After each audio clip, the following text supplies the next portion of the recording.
paling bahaya dalam sejarah. Ngiling-ngiling santri sing khusuk-khusuk. Mulane mboten niki sejarah. Mulane Kiai Memun, Kiai ngalim rata-rata gedeng santri khusuk dalam hal sejarah. Akhirnya ono kelompok sing sok khusuk, yaiku moh tukaran, ya moh partai, moh kelompok-kelompokan. Ngerasa bener dhewe iku disebut kelompok Khawarij. Wong Khawarij itu darani dosa gedhe murtad saking khusuke.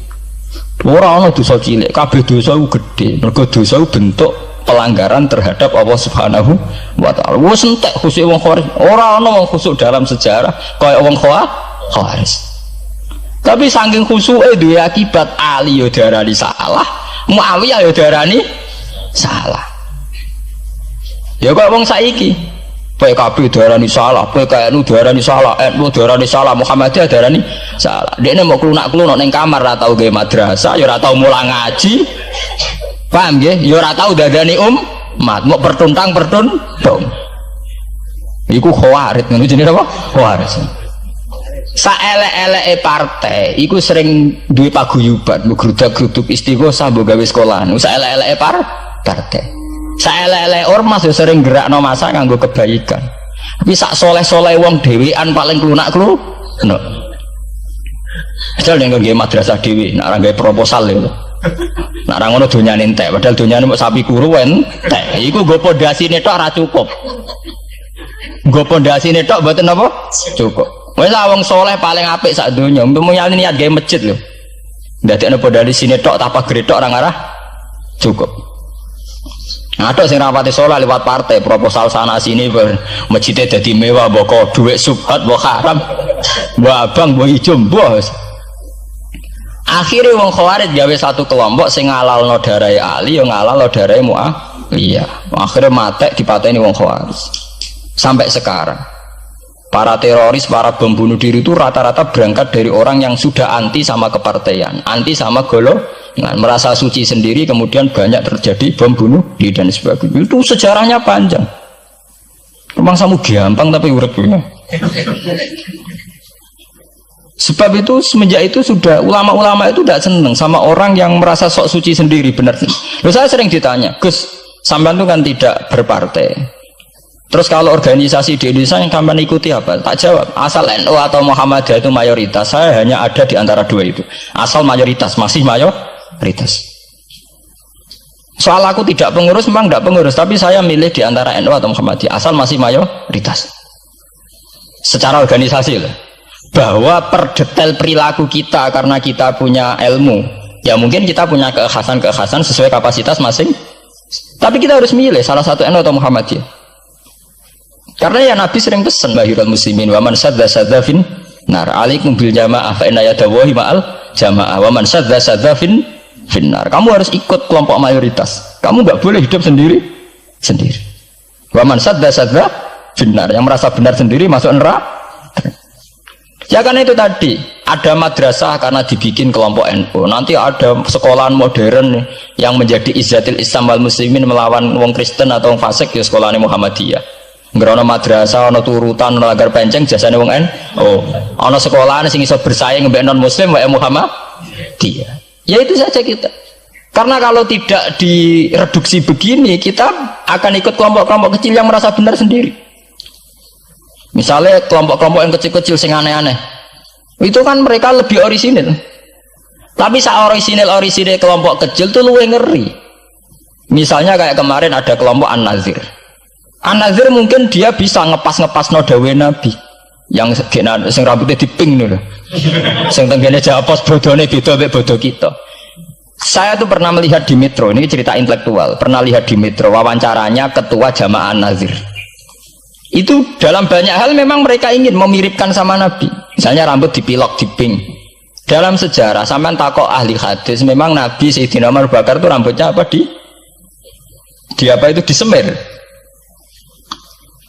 Terus mereka kalau sholat isya itu akhir, katanya Nabi kalau sholat isya sulusul lail dan sebagainya.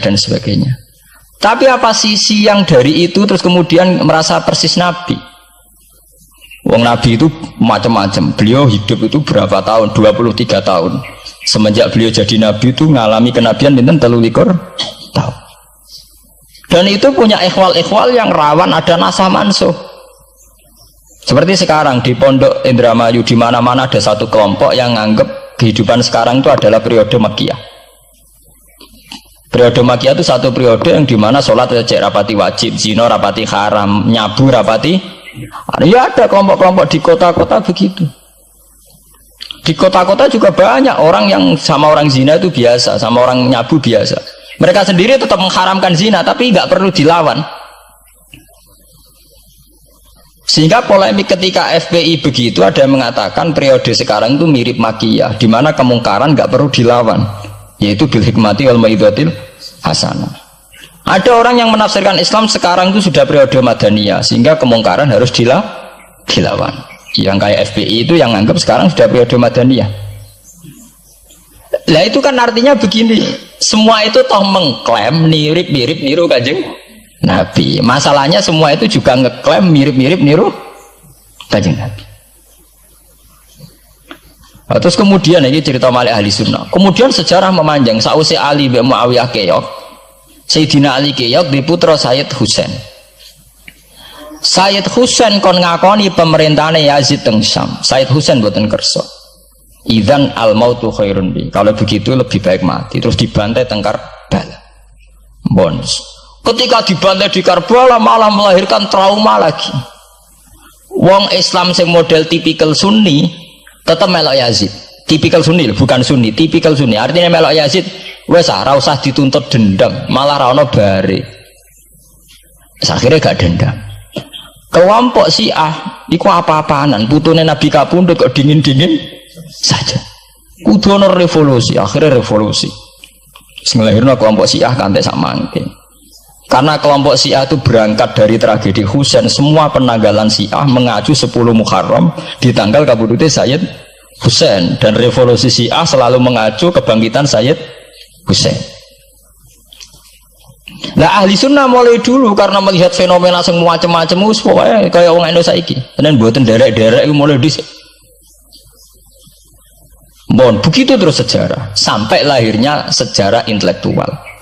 Nah sejarah intelektual sejarah paling nakalan. Jadi mau resiko terus ujuk-ujuk dari sejarah intelektual yaitu yang diikuti kados Mbah Hasyim Asy'ari, Mbah Fadl, ulama-ulama. Terus wonten panduan ahli sunnah secara gampang. Artinya secara gampang begini, ahli sunnah itu siapa? Orang yang dalam bermadzhab fikih mengikuti ahadul madzahib al-arba'ah. Orang yang dalam ilmu kalam mengikuti Abu Musa al-Asy'ari atau Abul Hasan al-Maturidi. Orang yang dalam tasawuf mengikuti Imam Junaid, Abul Qasim al-Junaidi atau Syekh Abdul Qadir al-Jilani. Ya begitu. Tapi kan mereka-mereka yang jadi panutan kita kan orang yang baru datang kemarin. Masa sahabat sabarani ahli sunnah? Tabiin, masa tabiin pengikut Abu Musa al-Asy'ari? Bisa endi tabiin Abu Musa al-Asy'ari? Masa Sayyidina Umar pengikut Imam Syafi'i? Wong dhisik Sayyidina Umar. Nah, itu jenenge pembakuan sejarah secara intelektual. Artinya karena mendefinisikan ahli sunnah itu kangelan. Sebabnya ahli sunnah itu wong sing ciri utamanya itu Syafi'i atau Maliki atau Hanafi. Dalam akidah ada Asy'ari atau Matu. Ya hanya begitu saja.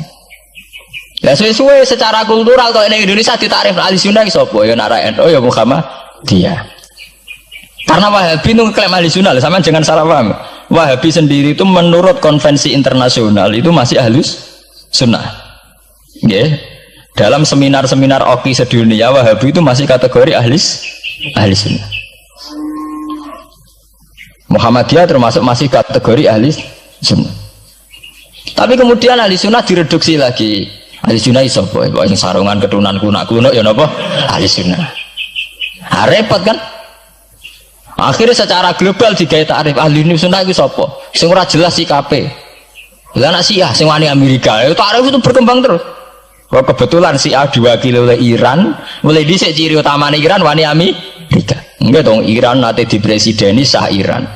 Shah Iran itu Pahlavi bonekane Amerika. Terus digoleng ambek monarkine Khomeini mbek Ali Syariah.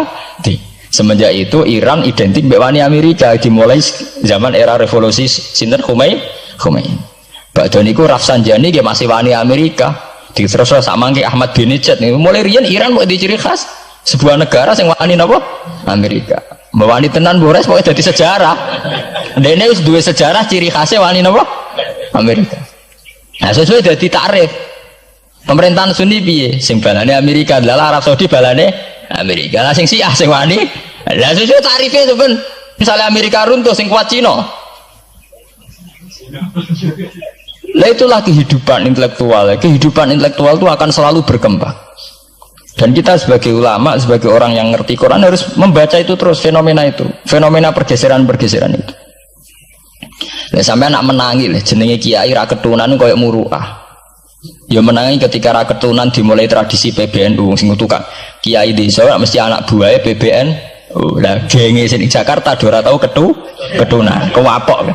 Lah takano Mbah Sakur, jenenge riyen kiai jajar wong wedok UF. Suwe-suwe wala-wali zaman ketuane kiai rak PBNU. PBNU ini jajar-jajar Megawati. Sering metuki samu wedok do salah, nyoro sing kiai desa. Dikritik ku atasan, ra dikritik keyakinane dekne ora pas kiai jajar wong wedok, ora lara. Ya itu zaman mesti begitu. Kiai desa ngrasa nak lunga ora ketunan UF, ketuane kiai ning Jakarta, ora ana sing orang sing ketunan. Cara desa kiai jagoan mbek wong wedok iku ketuane kiai sing di Jakarta. Ya ora trimo jagongan, koalisi. Ya itu kehidupan intelektual. Kita harus lapang dada berani membaca itu. Itu fakta. Kowe ora usah dadi khawarij karena kecewa terus dadi napa? Khawarij. Kecewa Pak Hasyim Asy'ari, kecewa Gus Dur tuh jadi khawarij klunak-klunuk mbak geremang-gerem. Tidak bisa. Kita harus gentleman sesuai dawuh Nabi ilzamu jamaahirul muslimin wa man sadda finnar alaikum bil jamaah fa inna yadallahi ma'al jamaah wa man sadda finnar. Mane kula umpama partai nggih milih sing gedhe, ormas nggih milih sing gedhe. Bukan oportunis ya milih yang itu. Mergo sing cilik-cilik malah bulet ngono ngaten. Paham nggih? Mungkin yang cilik itu benar tapi bulet. Cara bahasa ini dari mainstream saja, yang umum-umum saja. Kan kula kiai kan buta lunga ra ketunan ya ra ketunan. Umume wong piye nggih wae umum-umume wong. Kula niku khusus umum-umume wong, sing ringan-ringan saja itu sing umum-umum saja. Gitu tadi ya. Karena sejarah ahli sunnah sendiri itu sejarah yang disederhanakan oleh proses intelektual. Kalau baleni malih sejarah ahli sunnah piyambak itu sejarah yang disederhanakan oleh proses intelektual.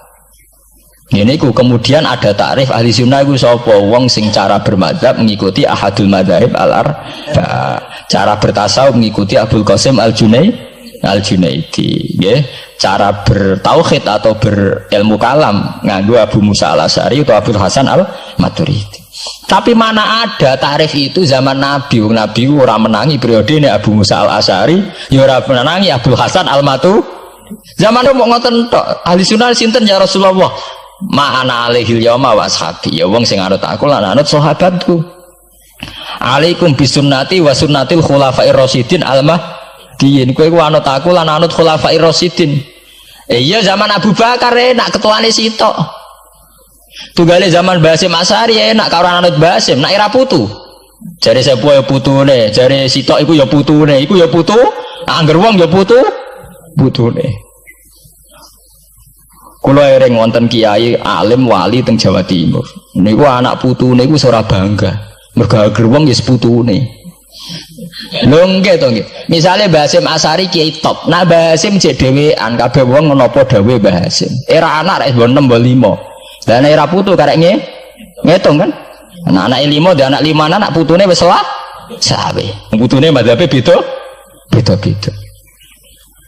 Wong kula mondok sarang nggih menangi. Istilah sarang riyen Bani Ghazali, madrasah sarang namine Madrasah Ghazaliyah. Era Mbah Mat Bani Ahmad, era Mbah Zubair Dugdeng, alim terkenal istilah Bani Zubair. Samangke pun benten malih.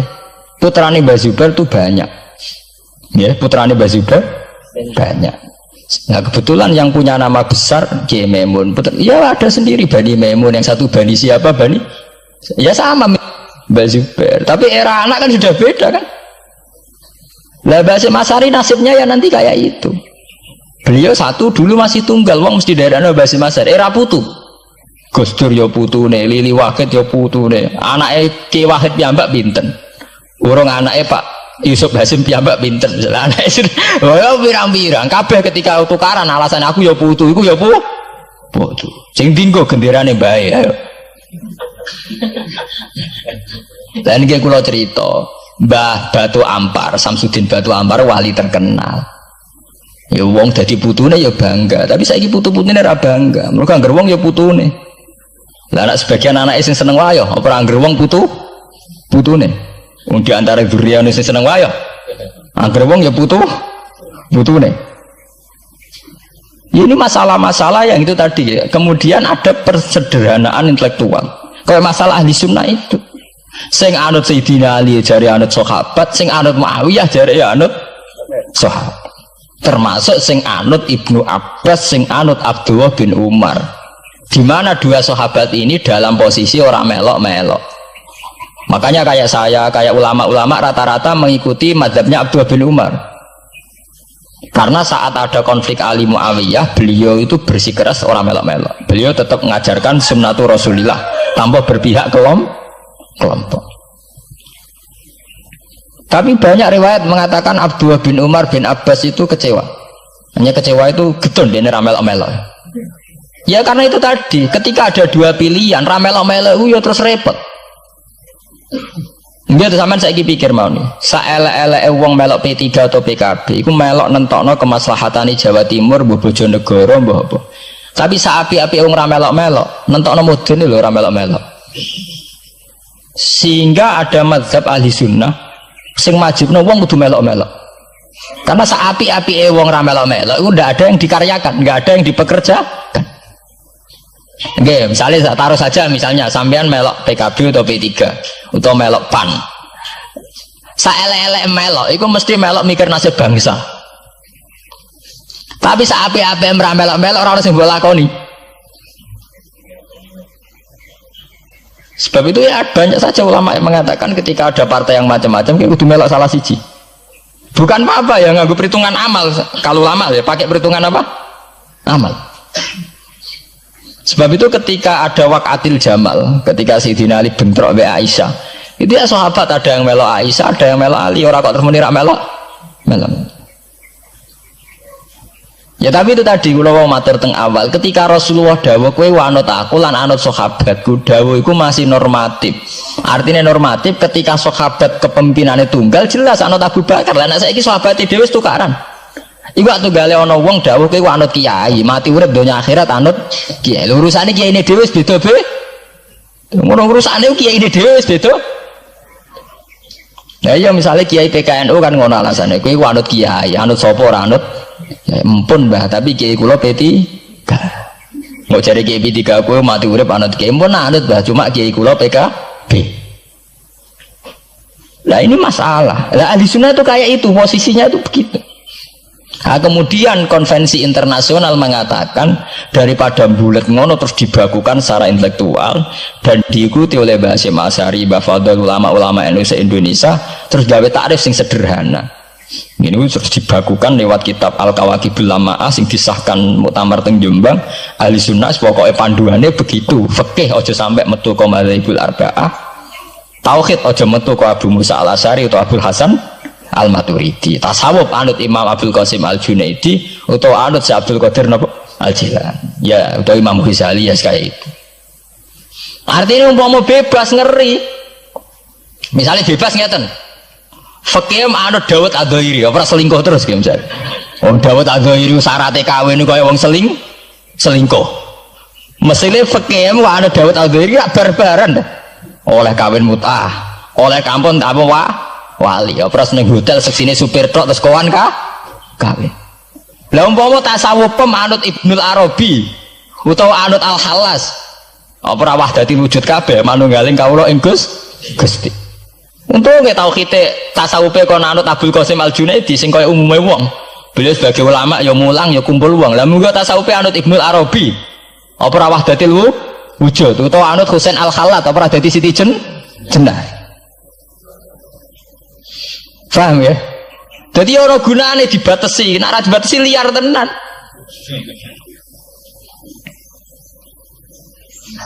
Paham ya? Ini masalahnya bandingannya ekstrim. Misalnya fakih kok kowe anut Dawud Ad-Dhairi, Kaya apa? Nak kena ngomong sing mut'ah. Mulane anggere ngaji muin Wahab anggere nyritakno syaraté kawin nganggo wali khilafan di Dawud al-Zuhairi, nganggo syahid ya khilafan di Dawud. Mergo cek dendam ulama-ulama beda tau diri. Syaraté kawin kok gampange ngono. Paham ya? Lah santri dendam mbek madzhab dhewe mergo syaratnya kawine santri kudu nglibatno bapake wali. Lah kadang bocah wis pacaran bapake ra setu. Dadi santri rata-rata nganti-nganti Joko tuwa ya korban madzhab sapi. Mergo bocah wis gelem bapake ora gelem. Lah bapak ning gone fikih Syafi'i dilebokno rukun. Dilebokno napa? Rukun. Angel langkane. Lah ya ahli sunnah itu terus disederhanakan. Kulo nggih matur nuwun nggih. Saya pikir kados Mbah Hasyim Asy'ari, kados Mbah Fadl, Kiai Memun, Kiai yang alim riyen Mbah Maksum, Bali Maksum yang bertanggung jawab terhadap proses kesederhanaan ini. Tapi kita harus terima kasih. Lewat muktamar di Jombang atau musyawarah besar tidak tahu saya, itu yang jelas di Jombang itu disederhanakan tuh mudah. Ya tadi andai kan tidak disederhanakan begitu, kayak kasus-kasus di kampus itu. Di kampus karena saking hormatnya terhadap nilai intelektual, tasawuf manapun diambil, termasuk tasawufnya Jalaluddin Rumi, tasawufnya Ibnul Arabi, tasawufnya Husain Al-Hal. Nah, sehingga mereka enak saja wae Jumatan untuk nganggo tarian, jenis tarian Rumi, gak usah Jumatan. Ke tarian Rumi ya ibadah, Jumatan gitu. Kan dari Rasulullah Shallallahu Alaihi Wasallam itu harus ditulis, karena hanya dengan ditulis ilmu itu abadi.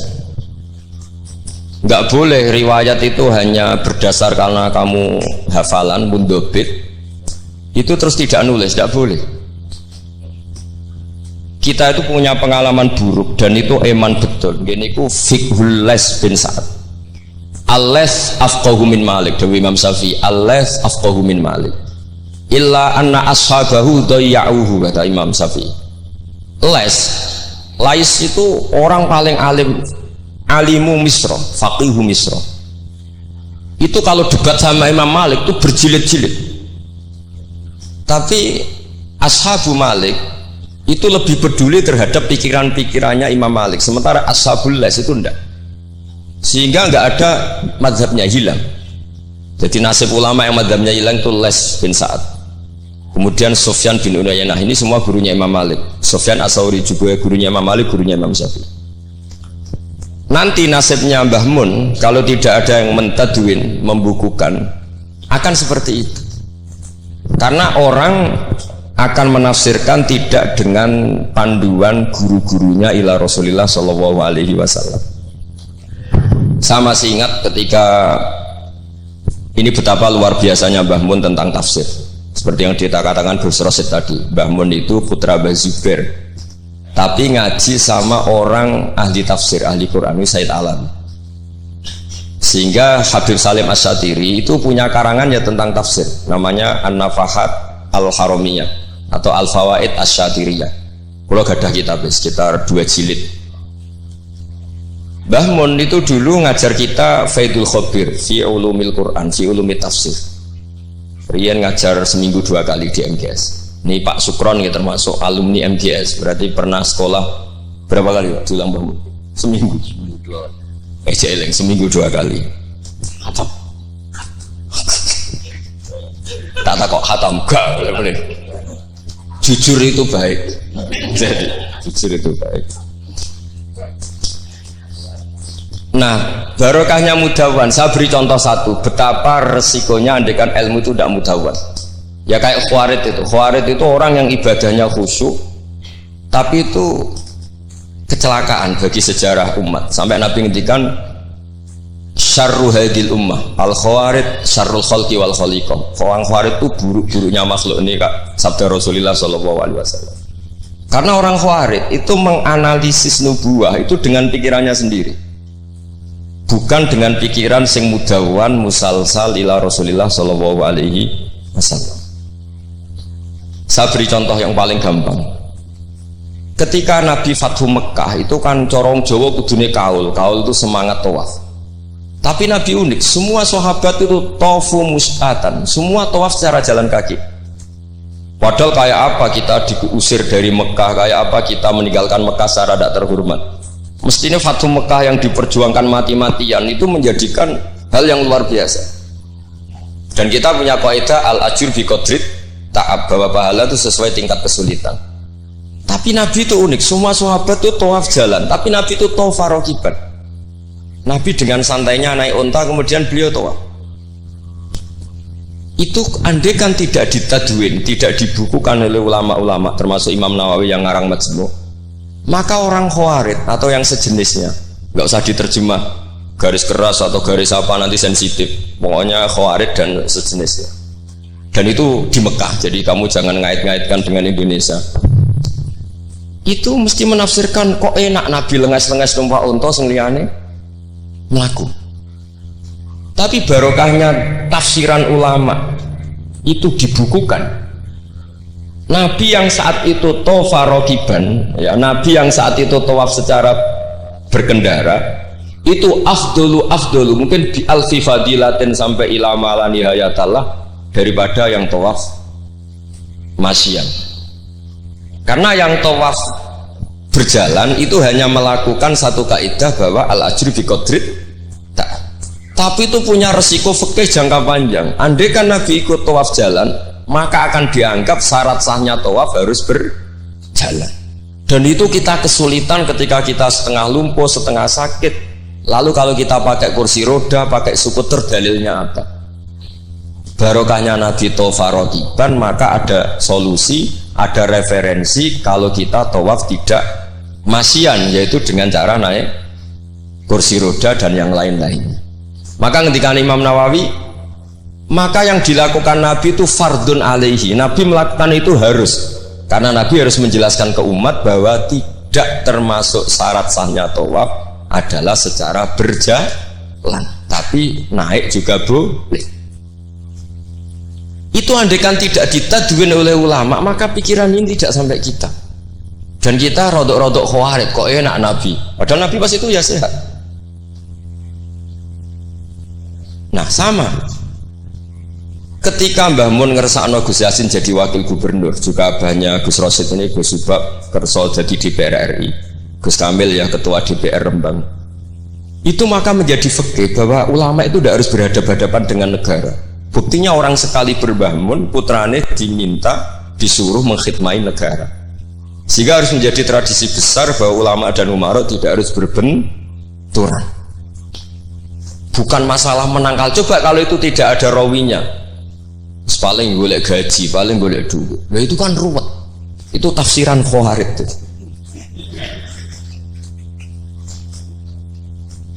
Jadi saya itu punya sanad mutasil. Saya berkali-kali ketemu abahnya Gus Rosid, beliau juga guru saya, Gus Subab, semuanya. Itu ketika beliau menolak itu Mbah Mun maksa. Gus Kamil dulu pertama disuruh jadi DPR ya menolak, sampai pernah transit di dalam saya di Jogja itu 3 hari. Dan Mbah Mun akhirnya sampai duka harus mau. Tapi lama-lama kita tahu bahwa beliau ingin menyelamatkan Indonesia, bahwa Indonesia nggak perlu dipertentangkan antara ulama dan umat. Nah, itu harus terus.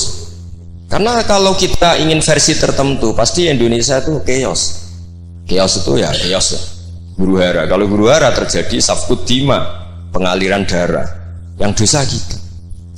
Makanya Mbah Mun sering cerita ke kita. Saya tidak pernah bilang saya, ke kita. Semua santrinya levelnya sama, karena sama-sama dengar. Bedanya lali mbak eling ini gitu. Ambek paham sama tidak paham gitu.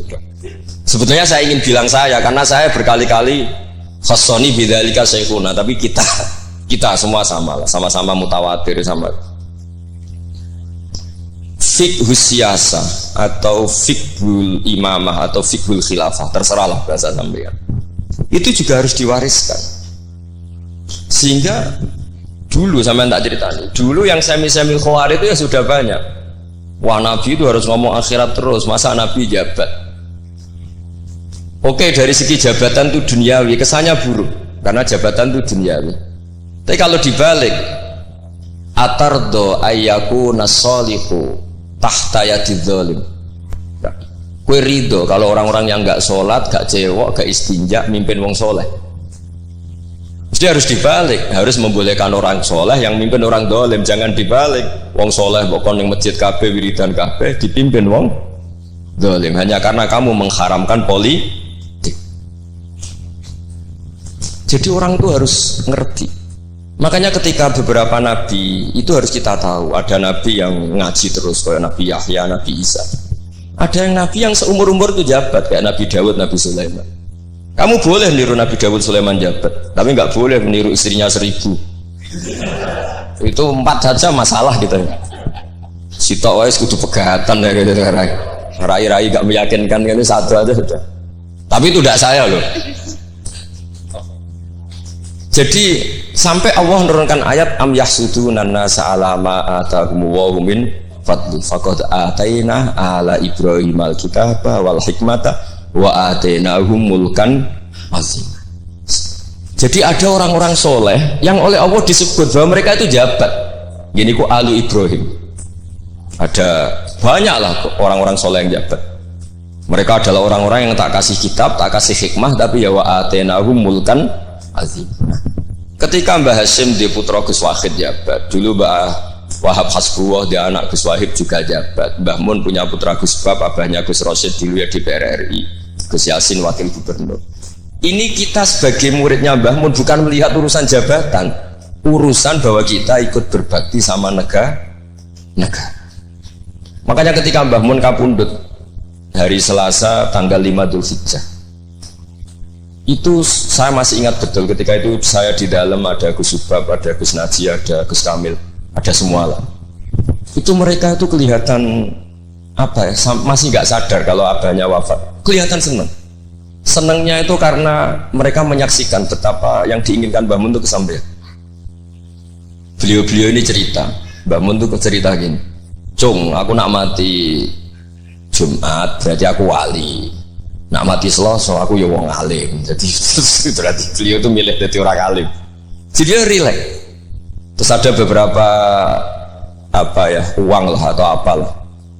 Kata beliau sama Gus Subab, bilang ke Gus Subab, bab ya aku nak teko balekno, nak ra teko bagi ning anak-anak. Jadi semua dipersiapkan. Begitu mudah beliau melihat kematian, melihat kapundhut, melihat seringan itu. Karena kerinduan seorang wali atau orang soleh kepada Allah itu rindu sekali. Dan ini kita harus punya riwayat, dan itu menjadi fikih besar. Tidak boleh kamu pakai fikih khawarij. Kiai kok jabat, kiai kok kedonyan. Misalnya ono kiai wong soleh ora oleh kedonyan, terus lagi wong solat buruwe wong ra solat, kowe rido. Wong solat buruwe wong ora solat. Mergo sing solat kok kon melarat. Jadi nak fikih aja fikih khawarij. Fikih sing bener maca majmu'. Nak ra iso maca jerone maca judule. Ya sadar. Oke, Pak Tony, Pak Sukron nih. Karena dia di Mekah lebih terkenal ketimbang Mbah Mun katanya. Itu Mbah Mun sampai tertawa-tawa. Mbah, jebule jenengan mriki terkenal kula. Kok iso kron? Lah niku tiyang tunggal dalam ini Sukron. Ya jadi Mbah Mun punya murid ya macam-macam. Ada yang kayak saya, ada yang kayak Pak Sukron.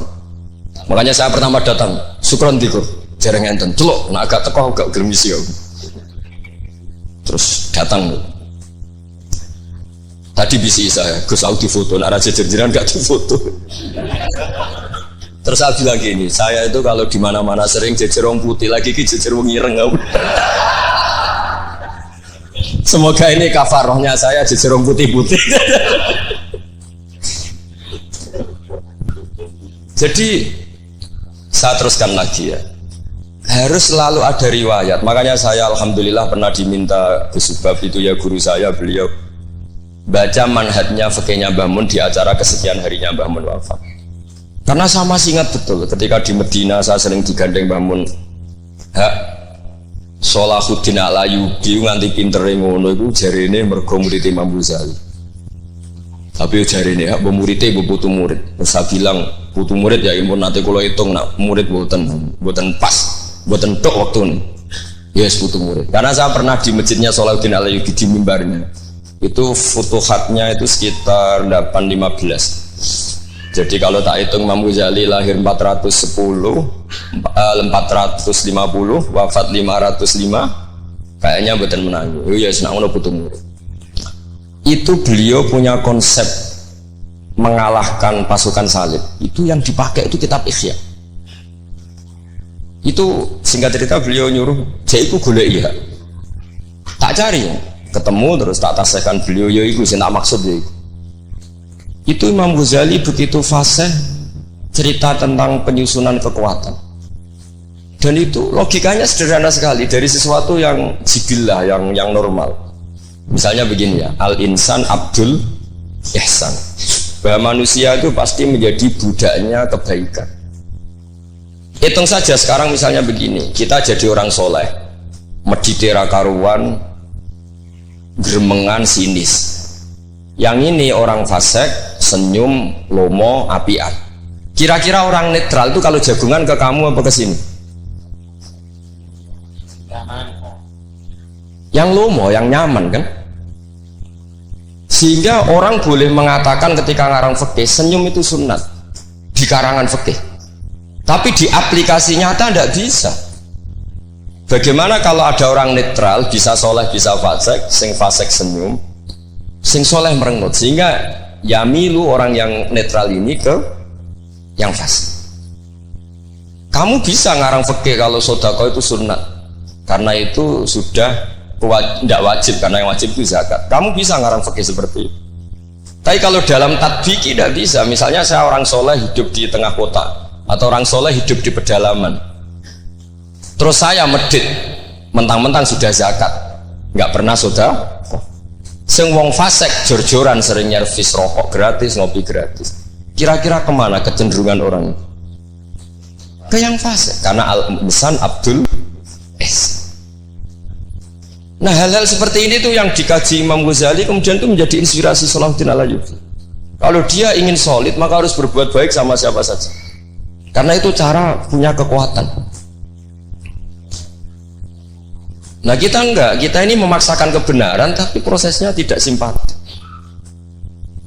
Makanya kata para mufassir, walaupun tafadzur ghalidal qalbi lan faddu min khaliq, itu kata para mufassir, hada sayyidul khalqi wa hada ahabbul khalqi ila Allah. Ini Rasulullah, orang paling dicintai Allah. Itu saja sekali salah dalam perilaku sosial, itu bayangannya lan faddu min khaliq, orang akan bubar. Padahal ma'anna hada mu'ayyadun fi ruhil qudus. Padahal Rasulullah itu orang yang diberi kekuatan malakut, kekuatan langit. Itu saja dibayangkan kalau salah secara sosial, lan faddu min khaliq, orang akan bubar. Apalagi kamu yang keramatnya nggak jelas, hizibnya nggak mandi, terus salah sosial, istaqobbalallahu minna minkum taqobbal ya kan. Sehingga Mbah Mun itu baik sama siapa saja, termasuk baik sama Megawati, sama apa saja. Bahkan beliau sebelum haji sempat ketemu Megawati, dan beliau sebelum itu ya pernah bilang ke saya, ke kita lah, ke kita, aku ketemu Bu Mega dan Indonesia itu damai. Makanya ketika beliau kabundut Dzulhijjah, itu min asyuril hurum, karena al asyurul hurum itu ada 4, Dzulqa'dah, Dzulhijjah, Muharram, Rajab. Beliau kabundut 5 Dzulhijjah, bulan yang termasuk sakral di Islam. Dan beliau kabundut 6 Agustus, bulan yang paling nasionalis dalam Indonesia. Jadi Allah memilihkan beliau bukan sekedar tempatnya di Ma'lah, tapi pakai bulan yang paling sakral sesuai konteks masing-masing. Dalam religius Dzulhijjah itu sakral, dalam nasionalis Agustus itu sakral. Kayak apa Allah memilihkan beliau? Makanya ini saya cerita ya, saya mungkin 10 menit lagi, sampean santai aja, ini nggak ganggu lama-lama supaya nggak ribet. Makanya di antara yang ditulis beliau tentang jabatan, tentang jabat, nah ini cerita saja. Beliau menulis feeling Torah saja. Sekarang halaman 37. Nanti kalau yang nggak paham ngaji sama Pak Sukron, sudah tak ijazahi tadi. Kobil tuh. Kobil tuh. Kobil. Jadi nanti yang nggak paham, iya itu nanti. Kau jebolin. Apa? Kau jaluk deh. Orang senang. Kau lagi jaluk ya sudah. Sah kan? Sah. Ini konco kulo mulai teng sarang ngantos.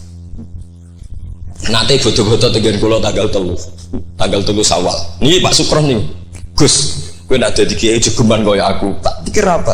Ceritanya gini Gus Rosid, dia itu kiai, mungkin kiai debutan. Dia dengan santainya cerita, man soma Ramadan summa atba'ahu sittan min Syawal faka'annama somat daro kullah. Jadi puasa Ramadan kemudian puasa 6 hari Syawal maka seakan-akan puasa tahun. Singkat itu ada orang lugu puasa tanggal 2 ini. 2 Syawal puasa. Soan Pak Sukron pas kiai ini rokok. Terus kata orang lugu tadi, "Getun Pak aku anu jenengan." Jebule jenengan gak poso. Saya bilang, "Lah opo ke dalil ngono barang lha opo?" Dalil liyane ya kena ngono. Tapi itu kearifan, menurut saya dia cerita itu kearifan, maka ini warning ya. Siapapun yang ngiyai jangan dalil sesuatu sing ra iso nglakoni. Ora udah ini ya enggak apa-apa. Lho kula lah ya rapati wani dalil sing ngoten-ngoten ora wani mergo wong santri sarang beben ora usah dirakat beben. Mon ping 6. Nggih, tahu sepik 6. Dari bangun setahun memang ini didikan sarang yang keterusan. Mbah Mun itu kan mengharamkan santri tirakat. Iya, santri ora usah tirakat. Santri sarang ora usah tirakat. Mondok sarang tok iku tirakat. Wong yo banyune wasin. Kadang ape ning WC yo iku ning lembak-lembak. Wis banyu asin gone sesekan ra duweke wis sung-sungara tenan ngono. Jadi ora usah tirakat itu wis istirahat. Jadi saya ulang lagi ya, al-fiqhu fikih itu harus mudawwan. Saya yang sudah kecelok alim saja itu sering nggak tahu kalau itu tidak ditulis oleh ulama-ulama kita. Kayak tadi, kenapa Nabi tofa rokiban? Padahal Nabi juga yang mengajari al-ajru bi qadrit ta'ab.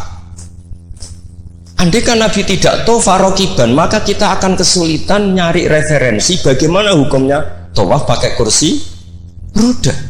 Barokahnya mudawwan dianalisis oleh Imam Nawawi dan seterusnya bahwa Nabi tawaf rokiban adalah wajib bagi beliau untuk memberi pelajaran bahwa itu sah.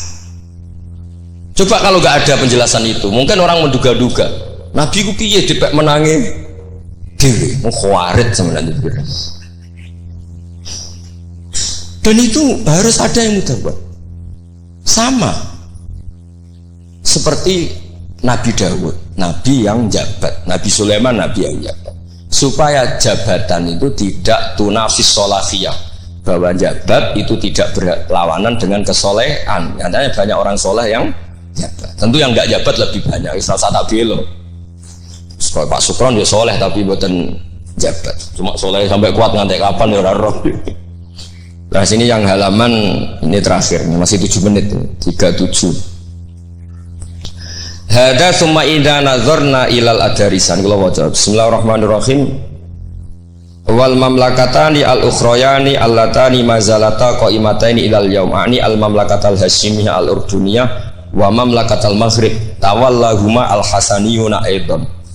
Artinya Mbah Mun cerita bahwa banyak orang-orang soleh bahkan min dzurriyyati Rasulullah sallallahu alaihi wasallam dan mereka jabat jadi raja, yaitu pasnya di Maroko adalah rajanya Al-Hasani, apa? Hasani. Juga di Ordon, di Jordan itu rajanya Al-Hasani. Intinya Mbah Mun mau ngendikan kamu jangan anti jabatan, banyak orang-orang soleh yang jabat, bahkan bukan sekedar soleh tapi itratu Rasulillah, al-itra at-tahira, itratu Rasulillah sallallahu alaihi wasallam. Ini dan beliau menulis itu. Wal mamlakatani al ukhrayani allatani mazalata qaimatain ilal yaum. Ini al mamlakatal hasyimiyah al ordoniyah wa mamlakatal maghrib tawallahuma al hasaniyah itu. Hada summa idza nadzarna ilal adarisah. Adarisah itu Sayyid Idris. Sayyid Idris itu al Hasani ya. Jadi al Hasani yang paling populer di Maroko namanya apa? Al Idris. Makanya disebut adarisah. Yang dzurriyyahnya al Idris disebut apa? Adarisah. Kayak yang bermadzhab Hambali disebut Hanabilah. Summa idza nazarna ilal adarisa wajadna anna ba'dhum wasalu ila sultanah war riyasah. Faqad sabaqa an assasa Sayyid Idris bin Abdullah daulatan azimatan fil Maghrib wa nudiya bis Sayyid Muhammad As-Sanusi malikan ala Libya. Jadi ini ya saya mau cerita Mbah Mun itu satu khazanah besar, melahirkan murid-murid yang alim alamah ya banyak sekali tidak bisa dihitung. Melahirkan murid yang bahkan putra yang cakap politik banyak. Siapa yang nggak ngaku alimnya Gus Najib? Siapa yang nggak ngakui fleksibelnya Gus Subab di jabatan Gus Kamil? Itu nggak bisa terhitung. Makanya ini khazanah besar, tidak usah dibentur-benturkan. Ada yang nekuni alim, ada yang nekuni jabatan. Semua itu untuk li'ilain apa? Kalimatillah. Jadi ini nggak ada masalah. Wonten sing kono Bapak Sukron sesurip wae, menengah sok urip wae. Tapi tadi sudah tak ijazahin. Nanti pokoknya ini kalau nggak paham tanya Pak Sukron. Assalamualaikum warahmatullahi wabarakatuh. Oke, terima kasih buat teman-teman semua yang sudah menyaksikan video ini. Mudah-mudahan bermanfaat dan bisa menambah ilmu dan keberkahan buat kita semuanya, guys. Dan oke, buat teman-teman semua yang baru gabung di channel ini, jangan lupa like and subscribe dan nyalakan tombol notifikasinya biar nggak ketinggalan video-video terbaru dari channel Sahabat Orchid TV, guys. Dan oke, buat teman-teman semuanya dimanapun Anda berada, mudah-mudahan kita diberikan kesehatan, rezeki yang melimpah, dan panjang umur. Oke, terima kasih. Salah-salah dari kami, mohon maaf. Ada kekurangan. Wassalamualaikum warahmatullahi wabarakatuh. Bye-bye.